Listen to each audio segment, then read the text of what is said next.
Of Hot Mike on this Tuesday morning, ready to rock and roll. We mentioned North Dakota State opens the FCS playoffs on Saturday. They'll welcome in a first-time opponent to the Fargo Dome.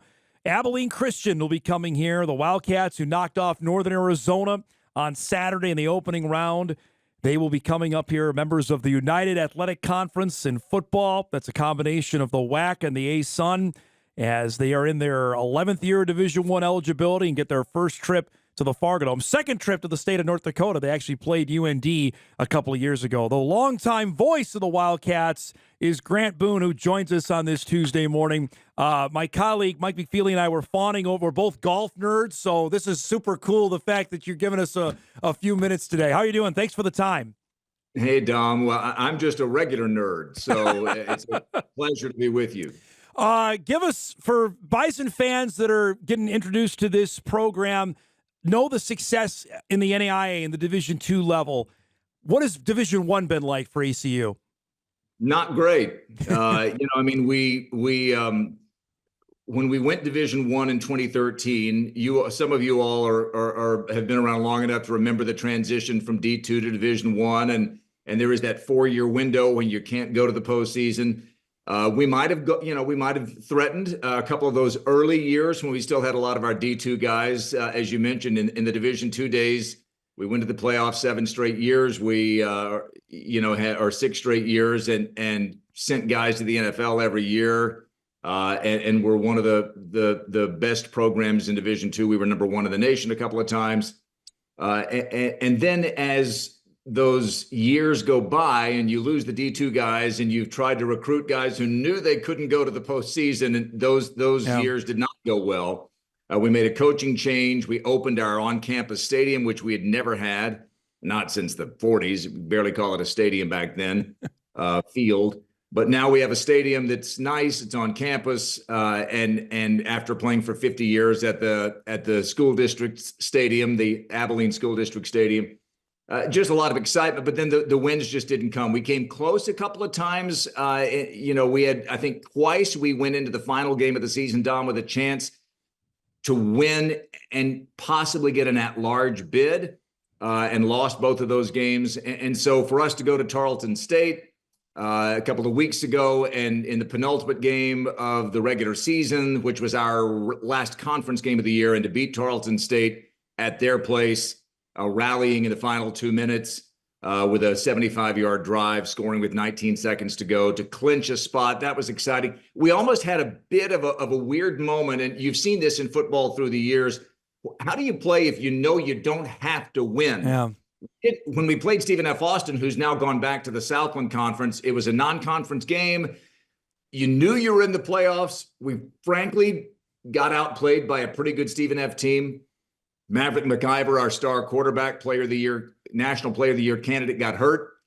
And we lost that game. And it meant for sure that we would have to play a first round game. We did get a home game. We beat Northern Arizona with a backup quarterback, with a shutout, 24-0, and it just doesn't happen very often. So we're really feeling it at Abilene Christian. It's an exciting time. It's such a contrast to what you all go through. As you noted, we're starting the playoffs, because you always start the playoffs on the second week because you're always getting a first round bye.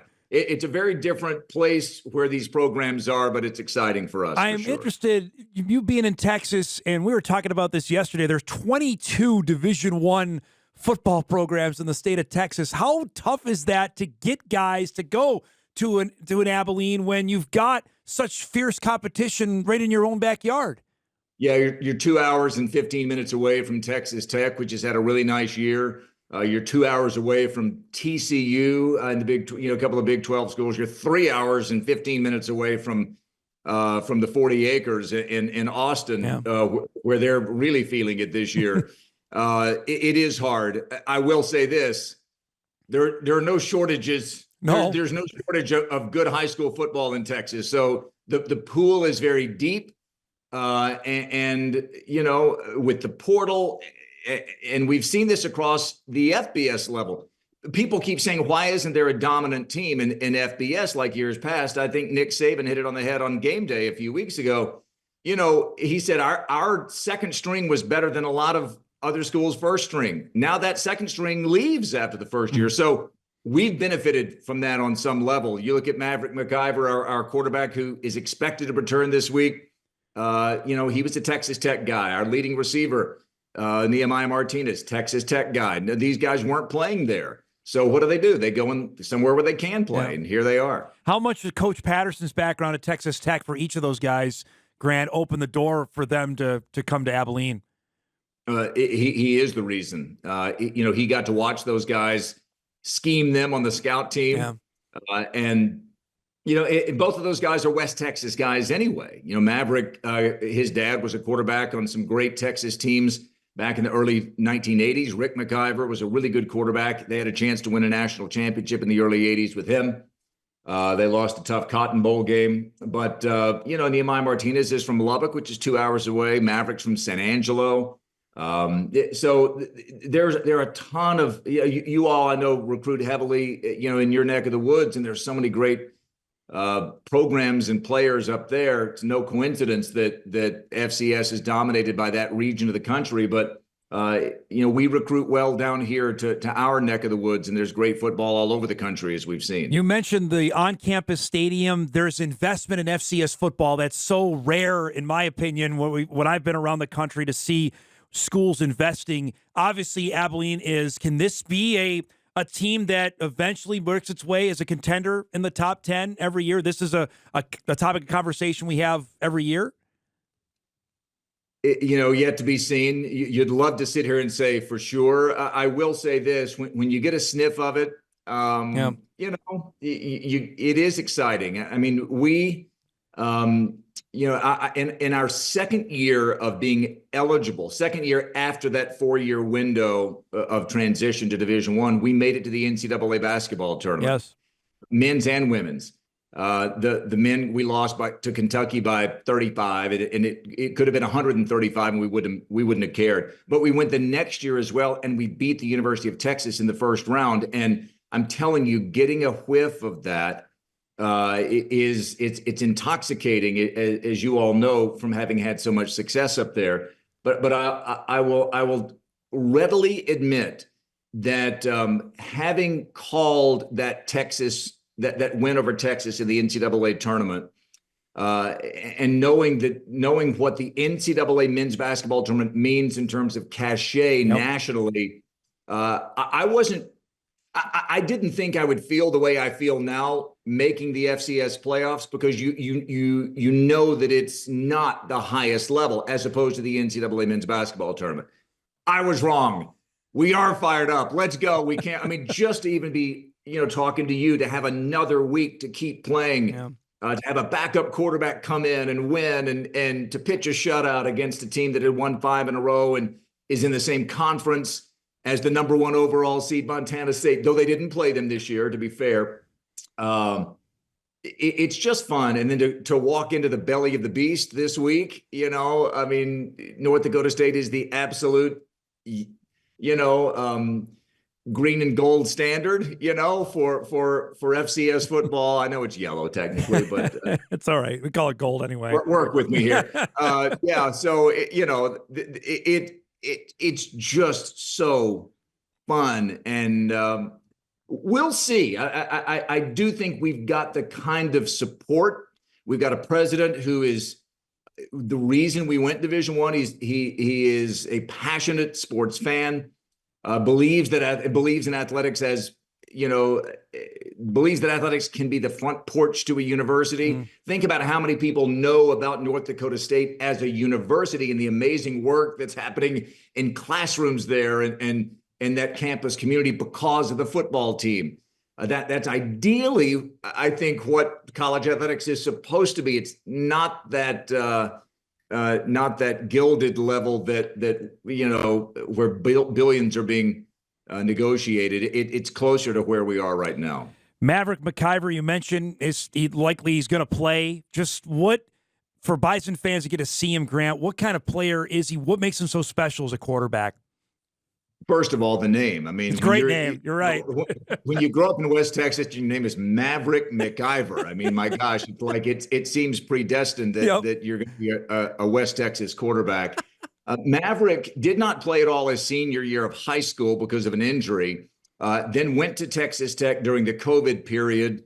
You had the COVID year. He redshirted a year up there. Then he got hurt up there and missed a year. Maverick went 4 years without playing a meaningful snap of football, and then comes to Abilene Christian.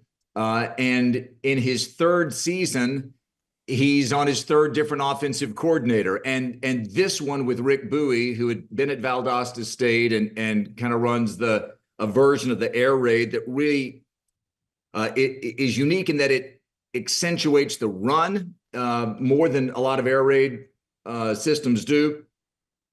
Maverick and he have absolutely jibed to historic levels. I mean, he's having one of the very best seasons in ACU history, and we were one of the first. Just a little history lesson.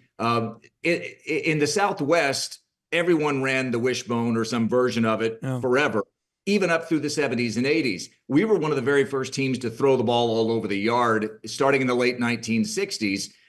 We had the leading passer in college football in when he graduated in 1971, Jim Lindsay, or 1970. And, we've had multiple guys throw for 12,000 career yards. We've had 7 or 8 guys throw for 3,500 yards in a season. So we throw it all over we've always thrown it. Maverick is climbing in those ranks and poise in the pocket. A good mesh with the offensive coordinator, good weapons around him, a 6'5" receiver in Blaine Taylor, a 6'4" receiver in Trey Cleveland, really good running attack. We're going to be missing as we were last week, our co-starting running back, Isaiah Johnson. He won't play, but Maverick took a big pop. And I think Maverick's durability is one of the reasons why he's been so successful. When he got knocked out of the Stephen F game, and I don't think he would have come out had he not been forced to, Maverick had not missed a snap because of an injury in 3 seasons. So durability, accuracy, it's going to be something, on a different level here coming up this week against one of the best defenses in the country in North Dakota State. But it'll be a great challenge. And it'll also be interesting to see how he bounces back after taking that big pop and missing a game and a half. Just as a broadcaster, I'll tell you, the Fargo Dome is fantastic for sight lines. You won't have to crane and crook your neck. You'll be all right. You're going to be all set on Saturday. Just a heads up on that. It's my second time, by the way, Dom. Second time to Fargo. The Abilene Christian women's basketball team played the Elite Eight in 1996. Wow. Okay. Hosted by North Dakota State at Bison Arena. Yeah. And we made it to the national semifinals that year. I got caught in a snowstorm in Minneapolis. Our assistant AD, former assistant AD, chartered a flight. I think we paid $900 to fly into Fargo. We got there right before tip-off. I think the reason he's the former assistant AD is because he chartered that flight. The expense report still hasn't been approved 28 years later, but it was a great experience. I have great friends from there. My dear friend Amy Olsen from the LPGA Tour. I call North Dakota State the Fighting Amy Olsens with 20 wins, in her brilliant career up there. I'm going to get a chance to see her. And of course, her husband, Grant, is the DC there. And my wife is Amy. And so we always joke that the other is our second favorite, Amy and Grant. So it's going to be a bit of a return and a reunion this weekend. I got to ask you about your Golf Channel background. And first, you got to call the Olympics this year. Were you in the studio, or did you go to Paris for that? Well, we had teams there on site in Paris. I was holding down the fort kind of just west of Paris in Stamford, Connecticut. But I had a couple of beignets to get me in the mood, and that was an amazing experience. Awesome. Watching Lydia Ko win to get into the LPGA Hall of Fame. That was awesome. The calling golf, we televise one golf tournament a year, and it's play-by-play is so different for golf than anything. And you do all sports. How do you do that? Like, how do you maintain enthusiasm while not getting excited like you can for football and basketball? Yeah. I said that I don't think my golf voice is going to carry in the Fargo Dome this Saturday. but golf is a great love, and specifically the LPGA Tour. I was, Amy did not ever win on the LPGA Tour, but she came close to winning 2 different major championships, and I was there for both of them. And she is one of my faves, and golf is the hardest sport to cover. You've got 144 players, 156 at a U.S. Open. You've got 18 holes. You have no timeouts. And so for a producer, you're having to make decisions constantly. When do we go to commercial? When do we go to the next shot? Do I stay for this tap in? Do I go get the next? It's really hard. And in terms of prepping, you never know when someone's going to come out of nowhere to win, and you've got to be ready for all 144 of those. But in every different, as opposed to, for example, football, where it's a 100-yard field, right? It's just a difference of Fargo Dome or outside or inside. Every golf course is a little bit different. Some very different. I was at St. Andrews this year, the old course for the Women's British Open. And then you go to Sahali in Seattle, and that's completely different. So you're trying to explain the difference. At the end of the day, you're trying to tell stories. And for me, having called baseball, I liken baseball and golf to each other, because in both cases, you've got roughly a 3-hour broadcast. Yep. You never know if what happens in the first minute of your broadcast could be the deciding shot or swing that could influence the outcome. A home run in the first inning could lead to a 1-0 win. Right. Most likely it comes down to those last few minutes. And you have a lot of to 12. Let's go to 14. And then that's for par.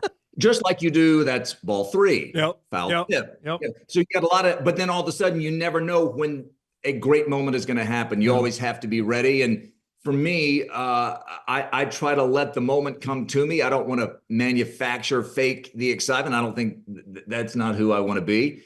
You let the excitement be what it is. And guess what? Sometimes golf can be really boring. Not the way I play it, unfortunately. It's far too exciting for all the wrong reasons. But not exactly golf weather up there, by the way. I was just checking. No. It looks like Thursday is a high. I don't think we're getting out of single digits, are we? No. Our hands for the temperature. No. But you guys you're leaving Friday, I assume, right? Meeting Friday, it's going to be a balmy, 34? Yeah, we're warming up for the weekend, and it's going to be brilliant. On Saturday, I know we're in Soar, it's going to be 35 degrees. We're going to be melting up here. So there you go. I'm telling you, you'll be going tank top. There will be some, I guarantee you. Guns out, guns out, sure. Yeah, thanks so much for doing this. I really appreciate it. Safe travels. I'll look forward to seeing you in person on Saturday, okay? Can't wait. See you, Dom. Thanks. Grant Boone, the voice of Abilene Christian and also on the Golf Channel, giving us a few minutes today. Giving the lowdown on the Wildcats as they get ready to play the Bison coming up Saturday at 2 o'clock. The game exclusive on ESPN Plus for TV. We'll take a break. We come back.